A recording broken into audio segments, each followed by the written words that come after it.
దేవుని పరిశుద్ధమైన నామమునకు మహిమ ఘనత ప్రభావములు కలుగును గాక. ఆమేన్. దేవుని బిడలారా, మరొక్కసారి ఈరోజు కూడా మనం దేవుని వాక్యం చదువుకుందాం. దేవుని వాక్యం చదవడం చాలా ధన్యత. 119వ కీర్తన మొదటి వచనంలో ఈ రకంగా వ్రాయబడి ఉన్నది: యెహోవా ధర్మశాస్త్రమును అనుసరించి నిర్దోషముగా నడుచుకునివారు ధన్యులు అని. కాబట్టి దేవుని యొక్క వాక్యాన్ని ప్రతిరోజు కూడా చదువుకుందాం.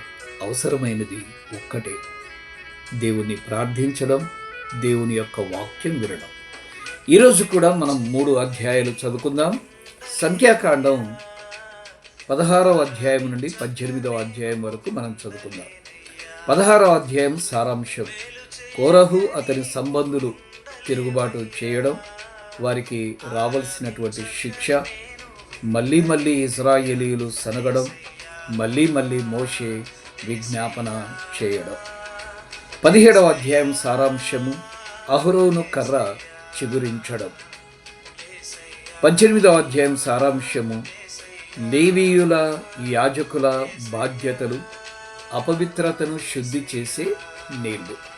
తప్పకుండా ఈ 3 అధ్యాయములు చదవండి. ఈ సంవత్సరం ఎలాగైనా బైబిల్ను కంప్లీట్ చేయండి. దేవుడు మిమ్మల్ని దీవించునుగాక. ధన్యవాదములు. God bless.